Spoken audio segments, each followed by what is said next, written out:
Well, hello, everybody. Welcome back to another episode of To a Woman's Heart, where we uplift, motivate, encourage, and empower women. Okay, so tonight is straight from the heart. Sometimes you want to throw in the towel. And as we go through life, we deal with a lot of things day to day. Sometimes that gets a little bit heavy, and you get to a point where you say to yourself, I have had enough and I just want to throw in the towel. But then you start to think about the results of you giving up and throwing in the towel. So you refuse to throw in the towel. Maybe it's your children that keep you from throwing in the towel. Maybe it's your family that keeps you from throwing in the towel. Maybe it's your mate that keeps you from throwing in the towel. But we have to know that in life, sometimes people think that others don't have heavy loads that they have to carry or things they have to deal with. They don't have financial struggles. I guess we assume because we see the way that people live, the way that they move, how they dress, that they don't have no struggles in their life. Because people dress nice, they drive a decent car, they have a nice house, does not mean that they don't have pressures of life. Does not mean that they don't get in depression state. Does not mean they don't get frustrated and feel like they just want to throw in the towel. It doesn't mean that, because you have to know, when you have a house, you get the maintenance of the house, you get the bills of the house, all these things that comes along with it, the taxes of the house. And then if you should transition from one employment to the next, or your employment, they reduce your rate of pay, then that's an extra stress that's added to you. Now then you add to taking care of kids, taking care of a house, taking care of the utilities, taking care of the mortgage, taking care of the insurance, the water bill, plus the children's need. Now, add on top of that, add a live-in mate or a husband.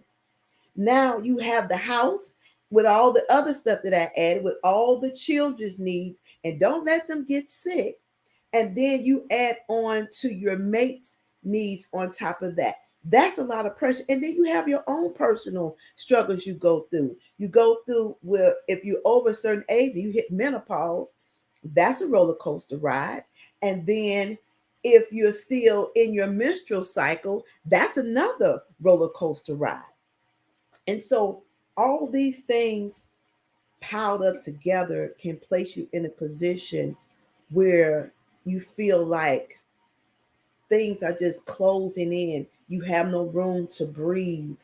Nothing is going the way you want it to, and you just want to throw in the towel. And I'm saying to you, just hold on a little bit longer. It gets better. It's rough at times. It's very rough at times. And as I've said many times before, people think when I do these streams that I talk just to be talking. Um, and sometimes people may assume that I haven't experienced anything. And so, uh, what this session is talking about is straight from the heart. And so, again, as I've said many times before, I can't talk about nobody else, but I can talk about me. So, I can tell you that I've been out of a job this time. I've been out of a job for going on 2 years. It's a year and a half, almost, yeah, a year and a half. This is my third time around for being unemployed. I think my second time around was the most difficult for me, and I'm gonna tell you why. Number one, I was in it by myself. Now, all the other times I was in it by myself, but this time I was really in it by myself. There were some points in my life where I had to choose whether I would pay a bill or buy me something to eat. So this is where the pressures of life start to press down on you heavily. And I'm going to say that I am a strong-willed individual. I'm not one to ask for help. Um, and that's at a fault because I've always been taught to figure it out. And that's at a fault too. And so I never want to make anyone feel like my burden is their burden. And especially when others have, things in their own life they have to deal with. So you don't want to add my stuff to your stuff. And let's be honest and realistic. Even though people say, well, if you need me, I'm there.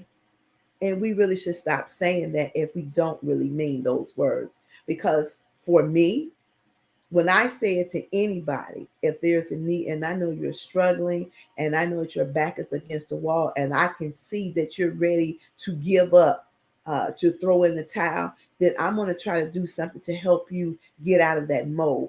But when people say, if you need me, I'm there, I'll be there to help you, they don't always mean that. You can call their phones and they don't pick it up. They let it go to voicemail. And then they'll tell you, oh, I forgot to charge my phone.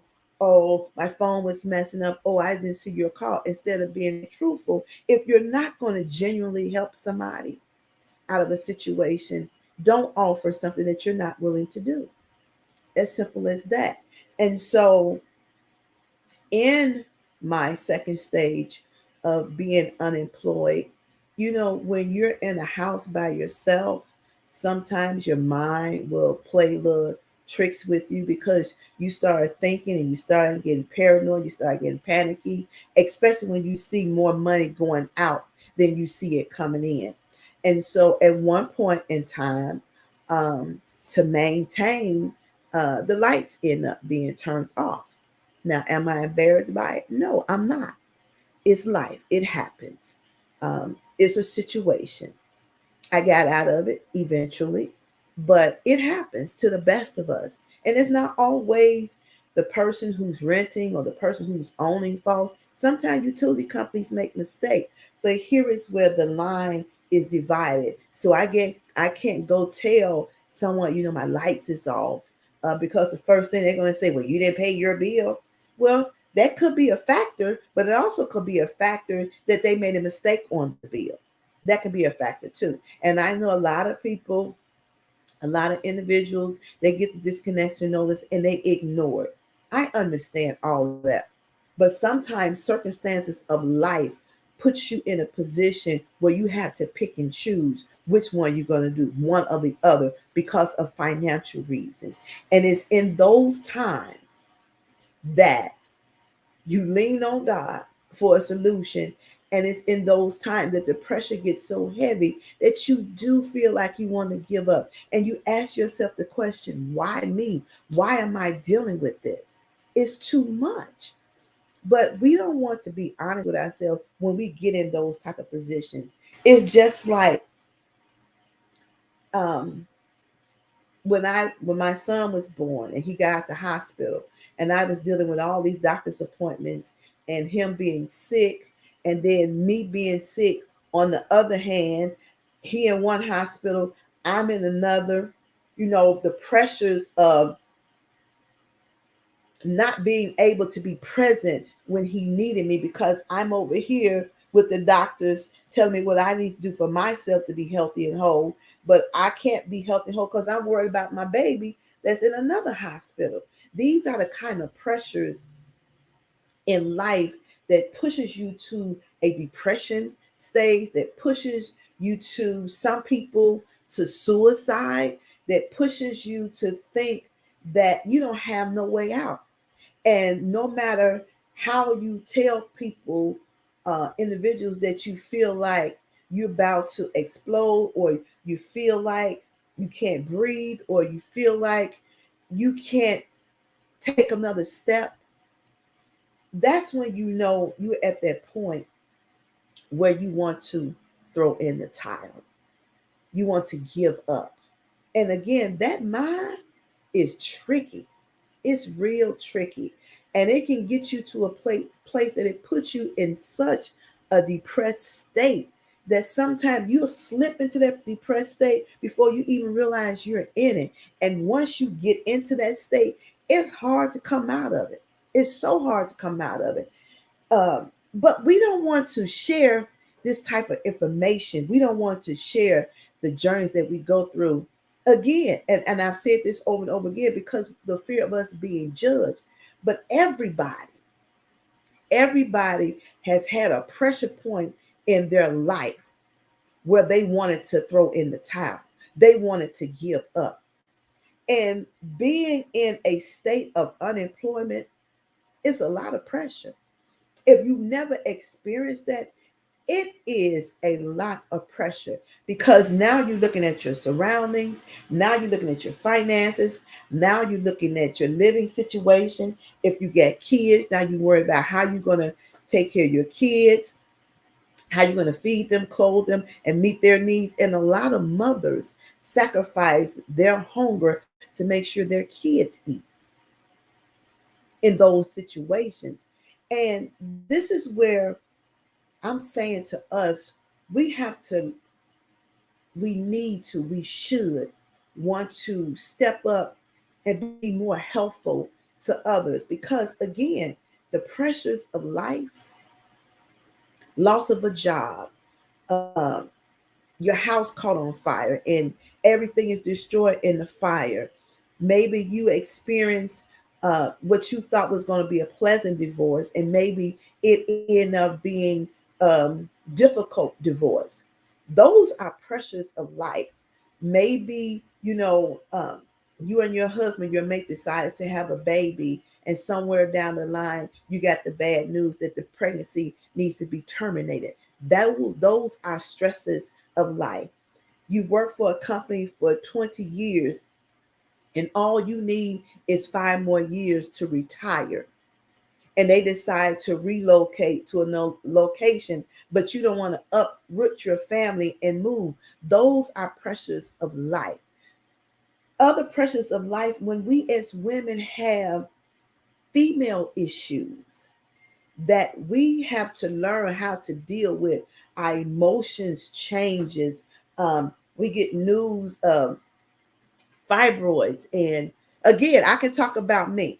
I've had 2 sets of fibroids, 2 sets.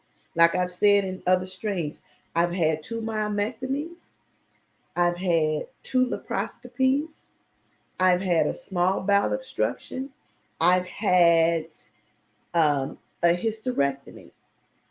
And everything in my journey of dealing with my fibroids, I walked that road by myself.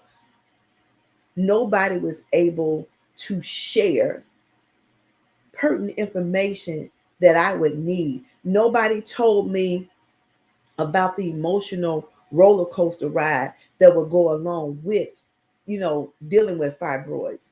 And when I told you in another video about how I was at my girlfriend's house, I got sick, and that's when they found the first set of fibroids. And then they don't tell you that they come back. Some women they don't, and a lot of women they do. But they also didn't tell me that depending on your body would depends on how those fibroids act. So mine's bled consistently. And I mean, some months I would bleed 30 days straight, which is unhealthy and it's not good to have a cycle that's continuously over and over again because that affects your iron. But nobody didn't tell me.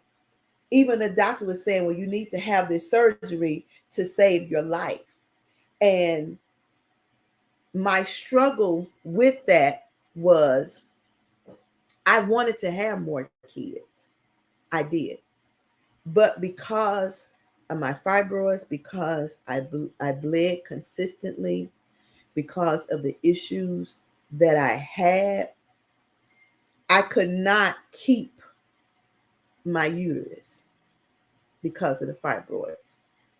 And so I had to battle with myself as relates to them taking what I call my third piece of luggage. So you get 2 small bags and you got that one big bag. So that one big bag is what I call my uterus, and those 2 small bags out of that 3 piece is what I call my ovaries.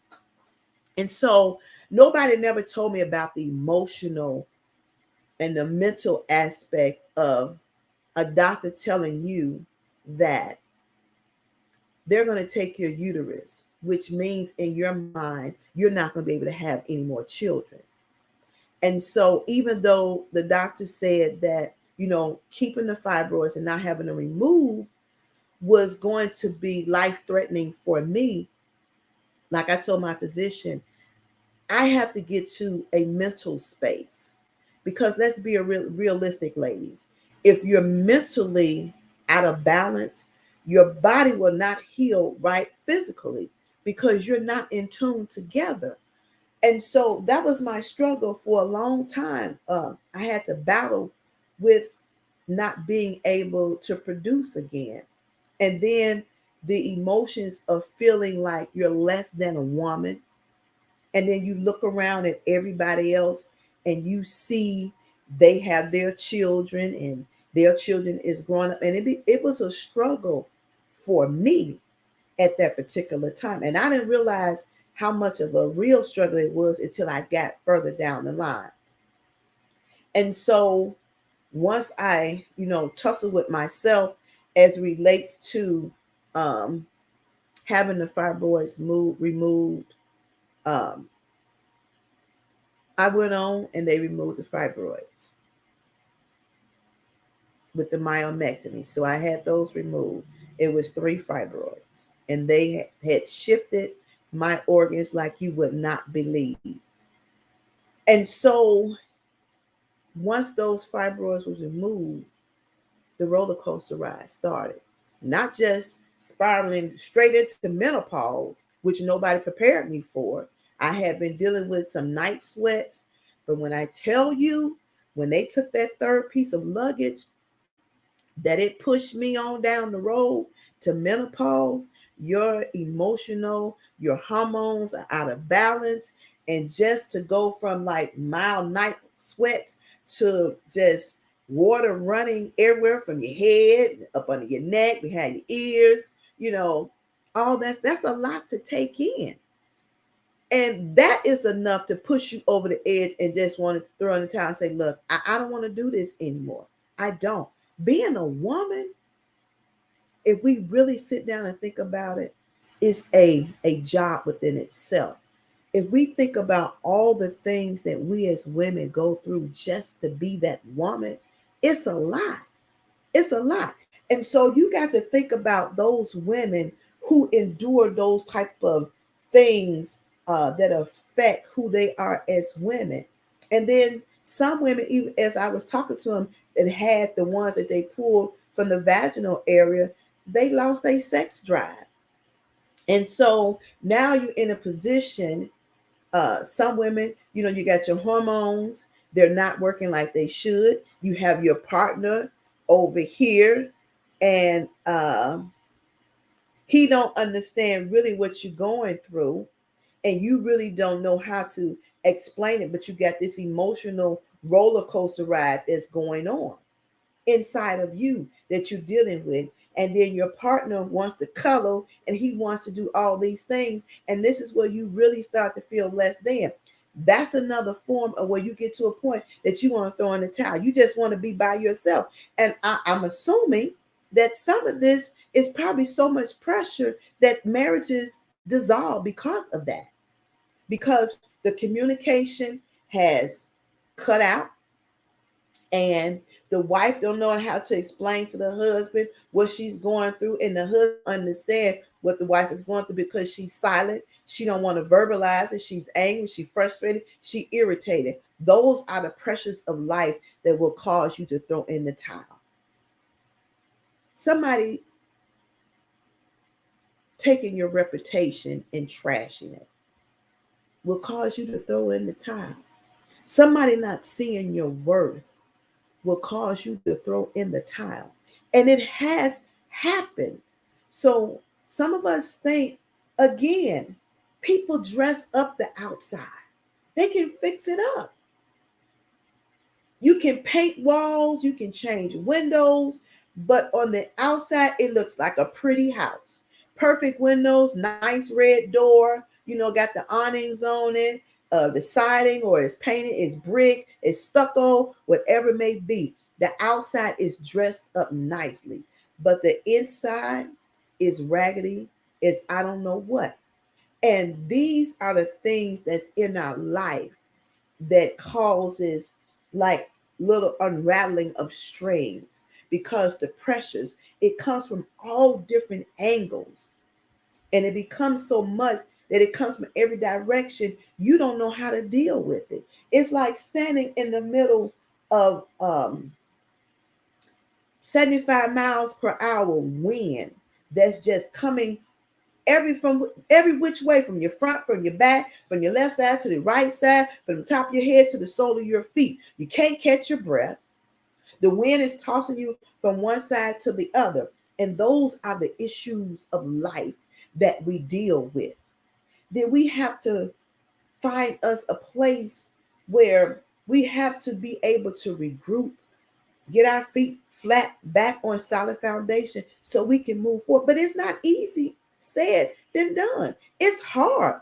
It's difficult. It depends on what it is in your life that has caused that tsunami, that has caused that tornado, that has caused that storm, that has caused that windstorm in your life.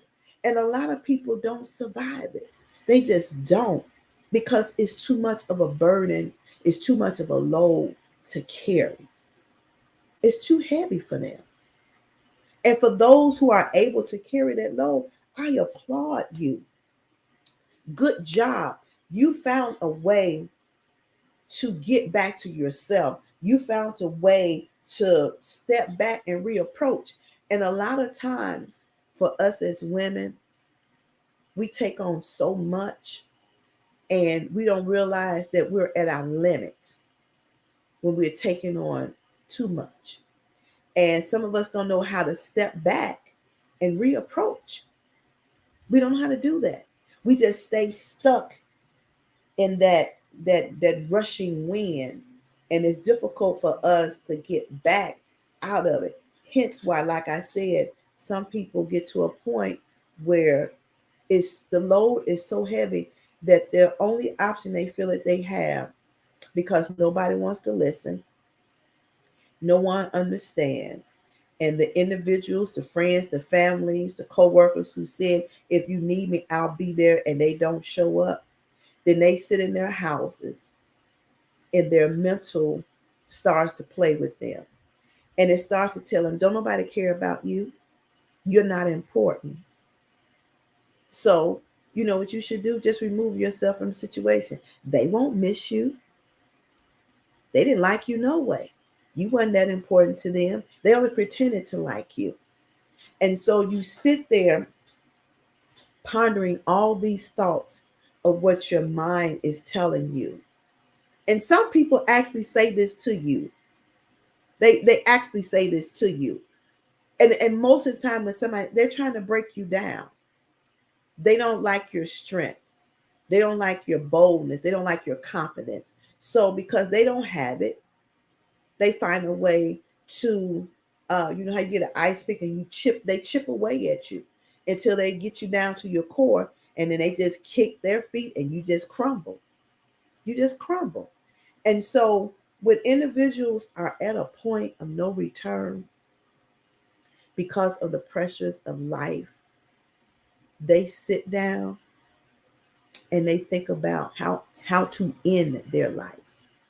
And then some of us as friends, some of us as family members, we say to ourselves, I can't believe they did that. I don't understand why they did that. And some of us ignore the signs, which was right before us. And some of us, when we find out that this has happened to a friend, a relative, or whoever may be close to you, then you say, they used to say this, and I thought it was strange. Or when we used to go out, they stopped going out. They was like, oh, I don't feel like going out. Or they don't answer their phone, or they don't want to be bothered anymore. And I'm not saying this is for everybody, but I'm saying sometimes we as family members, we as friends, we as co-workers, there are signs that some women are at the end of their rope. And sometimes all it takes is conversation. But you know what? We're so busy that we don't have time to just listen to somebody talk. And sometimes that conversation is just the conversation they need to shed the weight. They don't, they'll feel much better. They can take another step. They can go another minute, second, day, week, hour, month. They can press forward a little bit better if we will learn how listen to listen. And all the time when individuals are asking you or they're telling you about something, all the time they don't need your response. Sometimes they just want somebody to listen, just to get it off their chest so they can feel better. And sometimes with them speaking it out openly to you, they come up with their own solution to the problem. It happens. Sometimes when I talk out things with my friend, I come up with my own solution, how I can get around this, how I can maneuver this, how I can do this much better to give me my best results that I'm looking for. So sometimes it's not always about a response. Sometimes it's about listening.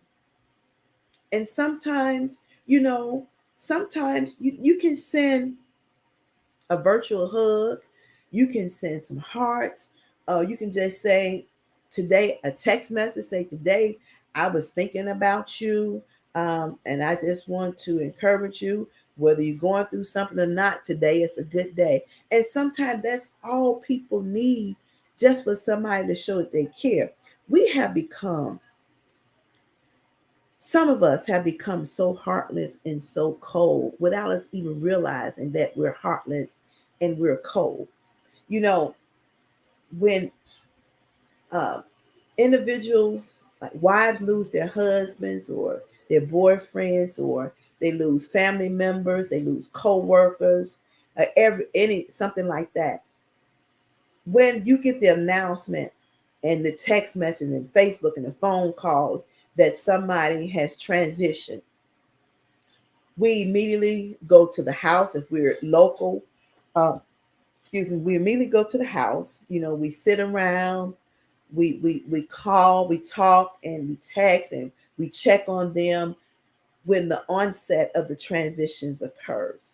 But do you know the best time somebody really needs you after death? Do you know what the best time is? It's not in the initial call.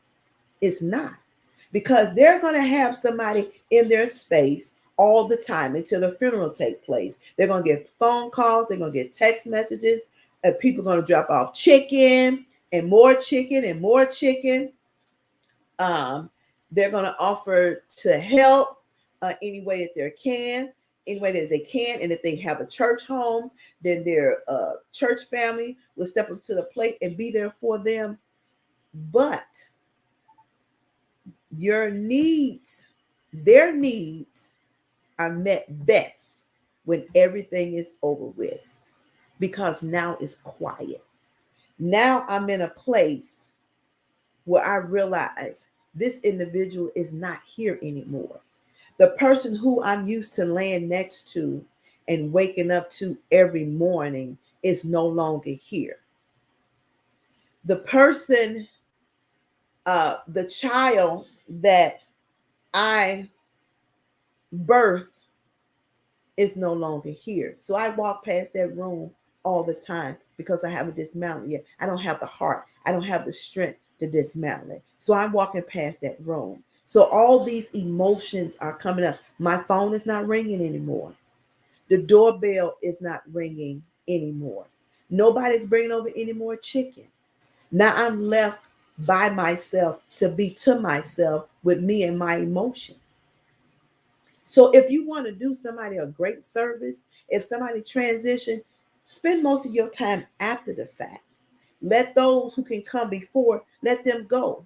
But the person needs you the most when it's quiet, when everything has, the services has completed, the cemetery process is over, then that's when they need you the most.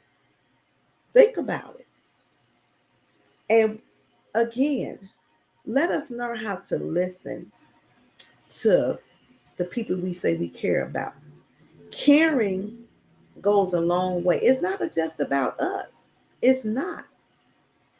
People, everyone's needs is different. Some people are more needy than others, and you can't get mad at that. Some people are more needier than others.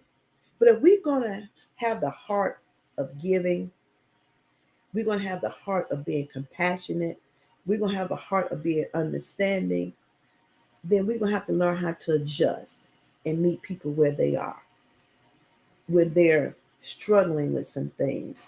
And all the time when they're in that position of struggling, they might not share everything.